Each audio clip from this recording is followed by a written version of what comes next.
a la cuarta clase de estructura y función de ácidos nucleicos.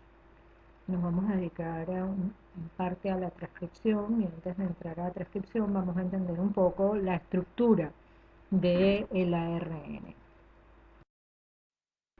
De hecho, vimos los mecanismos de replicación del ADN y ahora vamos a ver un poco la síntesis de RNA o ARN, como prefieran denominar. Entonces, la síntesis de una molécula de RNA, aquí tenemos evidentemente el cuadro general de lo que ocurre con el material genético. La replicación, como lo vimos en las clases pasadas, parte del DNA, y vamos a transcribir ese código genético a una molécula de RNA. Y eso es lo que vamos a llamar transcripción. En la síntesis de esta molécula de RNA a partir del DNA eucariote, vamos a hablar mucho de los eucariotes, es un proceso complejo que involucra uno de los grupos de enzimas de RNA polimerasas dependientes de DNA y un número de proteínas asociadas. Los pasos generales necesarios para sintetizar la transcripción primaria son la iniciación, la elongación y la terminación. Entonces vamos a ver un poco lo que es parte de la estructura del DNA. Entonces tenemos la composición química, está constituido por 4 ribonucleótidos diferentes.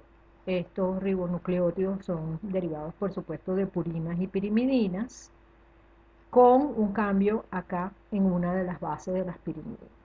Bien, recuerden que el DNA, en vez de tener uracilo, tiene timina. Entonces, esa es una de las ya diferencias entre esta molécula de DNA y RNA. Tenemos como la pentosa, en el esqueleto tenemos una D-ribosa, y tenemos una molécula de ácido fosfórico, el grupo fosfórico o fosfato. Entonces aquí tenemos la estructura general del ribonucleótido como tal. Ya debiéramos de conocerlo bastante bien. Aquí tenemos la ribosa, ¿okay? Tenemos nuestro enlace beta-N glucosídico, en donde se va a anclar unas pirimidinas o las purinas, dependiendo de cuál de ellas se escoge. Pues tenemos justamente en el grupo 1, en el nitrógeno 1 o en el nitrógeno 9, tenemos el enlace fosfodiéster y grupo fosfato. Entonces, esta sería la estructura general de un ribonucleótido. Los dos ribonucleótidos de purina tenemos, como ven acá, la adenina, que el nucleótido es ácido adenílico adenilato. La nucleósido es la adenosina y su símbolo es este que ven acá, el A o AMP. Tenemos la guanina, que en el nucleótido puede ser el ácido guanilínico, en su forma nucleósido es la guanosina y su formulación, su símbolo es G o GMP. Entonces recuerden que adenina, guanina, justamente en esta parte de acá, lo que los reconoce son los dos anillos cíclicos. ¿Sí? No hemos cambiado nada hasta ahora en cuanto a las purinas. Importante. En vez de tener timina, tenemos el uracilo. Los invito a que vean la diferencia entre timina y uracilo. Y fíjense que el nucleótido es el ácido uridílico o uridilato. El nucleósido es la uridina y su símbolo es UMP o reducido es U. La citosina, fíjense que tenemos una diferencia en este carbono, ¿verdad? Y su nucleótido es el ácido citidílico o citidilato. El nucleósido es la citidina y su nomenclatura, su símbolo, como lo van a encontrar en líneas generales, es CMP o C directamente. Esta es la forma de abreviaturas en las cuales ustedes pueden encontrar en los libros. estas bases nitrogenadas, o ribonucleósidos, igual como lo vimos en el caso del ADN, tenemos mono, di y tri. Particularmente lo que cambia aquí, tienen que tener cuidado, es la timina se cambia por el uracil. Entonces vamos a tener, por supuesto, diferente nomenclatura para las moléculas de ARN. Igualmente, aquí tienen otra manera de verlo, nucleótido monofosfato, tiene solamente un fosfato, alfa, anclado a este carbono. Aquí está la base nitrogenada, aquí está la de ribosa. El NDP, que es el nucleótido difosfato, la diferencia del nucleótido monofosfato, y el nucleótido trifosfato, los NTP, ¿okay?, que ya tienen completo los grupos fosfato. Entonces, las diferencias entre el DNA y el RNA las podemos ver claramente en esta diapositiva. Fíjense, el DNA, cuáles son, por ejemplo, las similitudes en este caso, o las diferencias, ¿okay? Son de mayor tamaño las moléculas, evidentemente. Son de doble cadena, cuando, por ejemplo, el RNA es de simple cadena. Ya vamos a ver los tipos de RNA. Predominio de la conformación B, que ya ustedes conocen, y en la doble cadena, cuando puede doblarse sobre sí mismo, el predominio de la conformación es la A. Posee como base nitrogenada la timina. El RNA posee el uracilo como base nitrogenada. En el caso del azúcar, tenemos que en el DNA tenemos la pentosa 2-deoxi de ribosa. En cambio, en el caso del RNA, tenemos la D-ribosa en la estructura. ¿Y qué similitudes presentan estas moléculas? Entonces tenemos enlace fosfodiéster. No han cambiado los enlaces fosfodiéster. Las interacciones de Watson y Crick para mantener la estructura, sobre todo la estructura primaria y secundaria. Los enlaces beta-N glicosídicos se siguen manteniendo y pueden existir como doble o simple cadena. Ya vamos a ver este tema de la doble, sobre todo en los tRNA de transferencia o en los ribosomales. Es un tema conformacional, más que estructural. Entonces, el RNA tiene su estructura primaria, que la acabamos de ver, tiene una estructura secundaria, que la vamos a explorar, y una estructura terciaria, que también la vamos a ver con los ribosomas en sí. La estructura primaria, como podemos ver, corresponde a una secuencia de ribonucleótidos en la molécula, nivel en que se almacena la información genética. Recordemos que el RNA recoge la información de los nucleótidos que están sobre el ADN. Las cadenas poseen individualidad debido a la secuencia de base, tienen polaridad, siempre hemos hablado de orientación 5'3', los nucleótidos se unen mediante enlace fosfodiéster, no han cambiado mucho, y el esqueleto covalente está formado por grupos alternantes de fosfatos y de pentosas. No son codificadores de información. La codificación de la información está en el ADN. Ellos recogen esa información, la transcriben. La polaridad en la estructura primaria, fíjense, igualmente 5', 3'. Esa es la orientación de la cadena monocatenaria. 5', 3'. ¿Okay? Igual que una de las cadenas del ADN. Recordemos que el ADN es dúplex. Aquí estamos hablando de una estructura monocatenaria.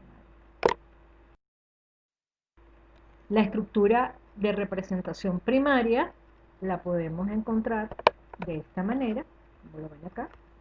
O sea, tienen que visualizar perfectamente la secuencia. Pudiera aparecer en algún quiz o en algún examen una estructura y ustedes van a tener que decir si es una estructura de ADN o es una estructura de ARN.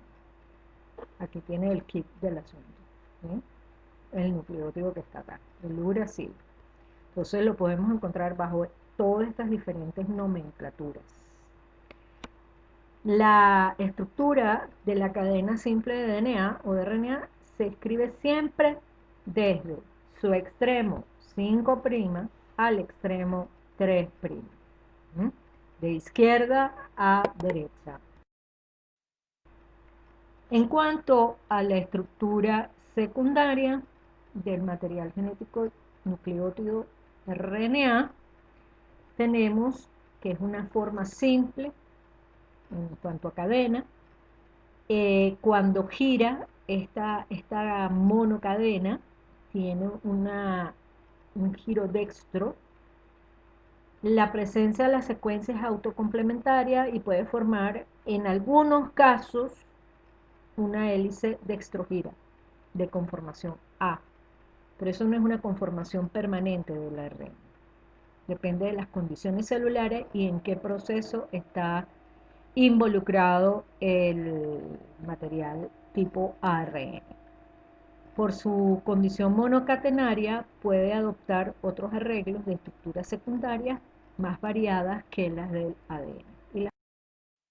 Fíjense, en este diagrama tenemos cadena simple, siempre 5' 3'.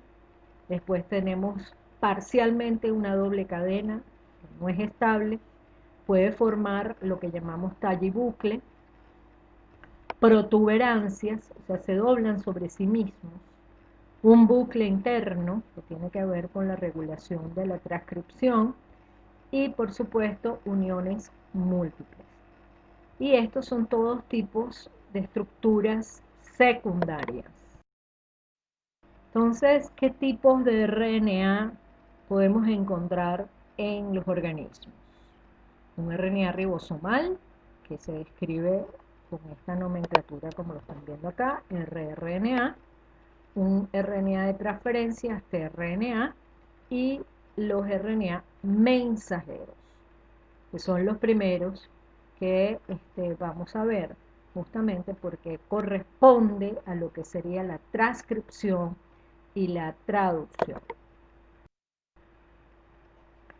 Fíjense un poco más a detalle, tenemos qué tipos de RNA acá tenemos y qué especies tenemos, o sea, cuántas especies tenemos, diferentes tipos. Por ejemplo, los mensajeros, eso depende directamente de los genes que van a ser transcritos y que a posteriori van a ser traducidos.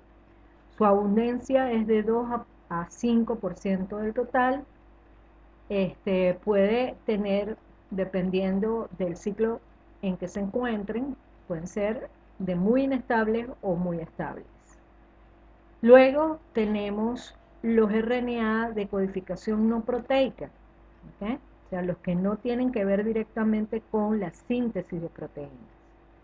Entonces tenemos el ribosomal, vamos a encontrar especies en eucariotes 28S y 18S, son el 80% del total del RNA y es una molécula muy estable. Después tenemos otros tipos de RNA pequeños, que son, por ejemplo, las porciones pequeñas de RNA ribosomales, como puede ser el 5.8S y 5S, que ocupan menos del 2%, es muy estable. Por ejemplo, los de transferencia, que hay alrededor de 60 especies distintas, es también muy estable. El RNA pequeño nuclear, que tiene alrededor de 30 especies distintas, representa menos del 1% del total, también tiene una conformación muy estable. Y lo que nosotros llamamos los microsatélites o micro sRNA, que lamentablemente no podemos verlos durante esta parte del curso, ya eso hace parte de genética avanzada, este, ocupan una abundancia de menos del 1% y son también muy estables como conformación molecular. Los mensajeros particularmente, como ven acá, representan alrededor del 5% del RNA de las células, varían mucho en tamaño, porque eso va a depender del tamaño del gen que va a transcribirse y luego traducirse, transporta la información genética para la síntesis de proteínas. En eucariote, el producto maduro, ya vamos a ver qué significa esto, del RNA heterogéneo nuclear, es el que va realmente a sintetizar una proteína. En procariotes, en líneas generales, no sufren modificaciones post-transcripcionales, pero en eucariotes sí. O sea, en procariotes no tenemos el RNA mensajero heterogéneo, sino lo tenemos directo a mensajero. Generalmente poseen una vida media muy corta. En procariotes son policistrónicos y en eucariotes son monocistrónicos. Vamos a ver. Fíjense, esto es un RNA mensajero clásico de procariotes, de las bacterias, por ejemplo. ¿Okay? Entonces tenemos que los genes están generalmente en tándem, o sea, uno seguido del otro. Recuerde que la mayoría de los genomas bacterianos son circulares de doble cadena, DNA circular de doble cadena covalentemente cerrados. Entonces, fíjense que el hecho de que haya genes en tándem y que cada secuencia de estas produce directamente lo que puede ser un transcrito para luego codificar una proteína determinada. Lo interesante es que están como en forma de tren. Y recordar que, por ejemplo, los mensajeros de procariotes, en su extremo 5', tienen 3 fosfatos. Entonces, importante, son policistrónicos y un solo RNA mensajero puede codificar varias proteínas. En cuanto al mensajero de eucariotas, ahí tenemos una diferencia interesante. Son monocistrónicos. O sea, hay una secuencia, igual tienen estos enlaces de fósforo acá, pero tienen además un K. O sea, tienen una guanina CH3 en su extrema 5', lado positivo. Y esta secuencia única es la que al final va a codificar una sola proteína. O sea, aquí es generalmente un solo mensajero, una sola proteína. Hay que recordar aquí también que hay en el extremo 3' una cadena poliadenilada. ¿Okay? Tienen adeninas en el extremo 3' y tienen un extremo K. Y eso es por la forma en que hay que procesar ese mensajero en los organismos eucariotas. Pasando al RNA ribosomal, este RNA ribosomal pues representa el 80% de los RNA de la célula, forma los ribosomas, vamos a ver alguna micrografía de esto, junto con proteínas, son sitios, son una fábrica de proteínas. En procariotes y mitocondrias existen 3 especies de distinto tamaño, 23, 16 y 5S, y eso se establece a través de ultracentrifugación diferencial por gradiente. Y en eucariotes existen 4 especies de distinto tamaño, 28, 18, 5 y 8S y 5S. Son secuencias generalmente muy conservadas en todos los organismos. Entonces, en eucariotes, los RNA ribosomales se encuentran fuera del núcleo. En bacterias están libres en el citoplasma. Incluso, estudios recientes indican que el componente grande de un RNA ribosomal es el que realiza la actividad petidiltransferasa, y lo van a ver con la profesora Daya, y por tanto se le denomina como una ribosima. En el caso de los ribosomales que tienen como parte de su estructura un 28S y un 18S, representan en eucariotes alrededor del 70% del RNA celular total. En cuanto a la estructura secundaria del RNA ribosomal, por ejemplo, de la parte 18S de un eucariote, fíjense que hay una nucleoproteína citoplasmática que justamente cuando se une con la 25S se convierte en esa famosa fábrica de proteínas, aunados a una plantilla de RNA mensajero. Eso lo ven en la próxima parte de la materia, que es síntesis de proteínas. Entonces, generalmente tenemos que esta información que se transcribe del gen, luego ese mensajero se une a estas subunidades para llevarse a cabo la síntesis de proteínas. De hecho, fíjense, tenemos una estructura terciaria de ovillo retorcido y esto es solamente una de las subunidades. ¿Okay? Entonces, fíjense que presenta muchas secuencias complementarias y eso es lo que permite que él se pliegue sobre sí mismo. Y hay muchos bucles internos, como estos que están acá, que tienen que ver con la parte estructural y funcional de lo que sería el ribosoma ya completo. Aquí tenemos una representación de los ribosomas con una parte 25S y una 18S. Esto que ven aquí es la entrada del mensajero, ¿okay? Donde va a ocurrir en esta parte interna del ribosoma la traducción de ese mensaje.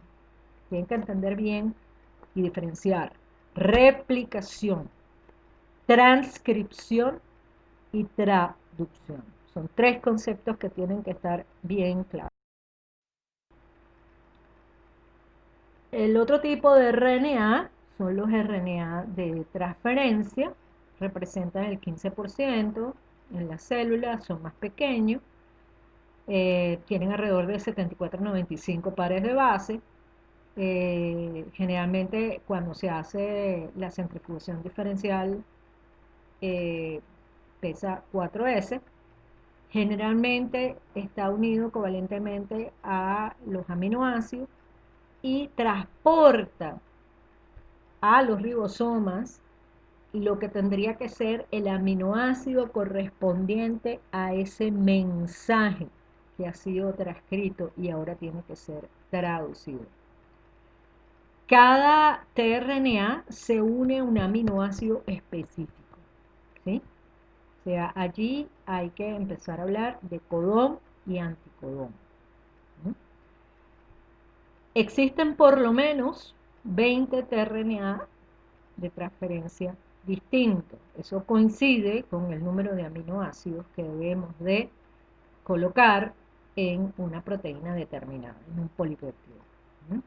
Su estructura tridimensional se asemeja a una hoja de trébol, ya lo vamos a ver.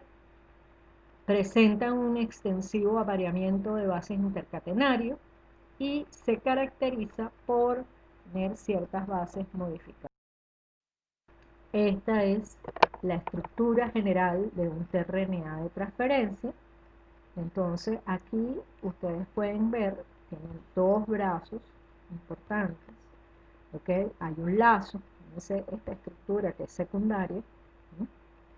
Y esta zona de acá es el anticodón. Y esto es justamente el sitio donde se va a unir el aminoácido que él va a recoger del pool citoplasmático. Ya, si le estoy hablando así, ustedes tienen que reconocer inmediatamente que este tRNA está en el citoplasma y no está en el núcleo si estoy hablando de una célula eucariota.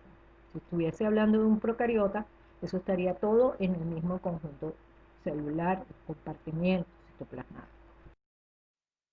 En la estructura terciaria, por ejemplo, estos adaptadores para la traducción de la información, sea el anticodón, tiene que ver con la secuencia de nucleótidos que lleva el mensajero.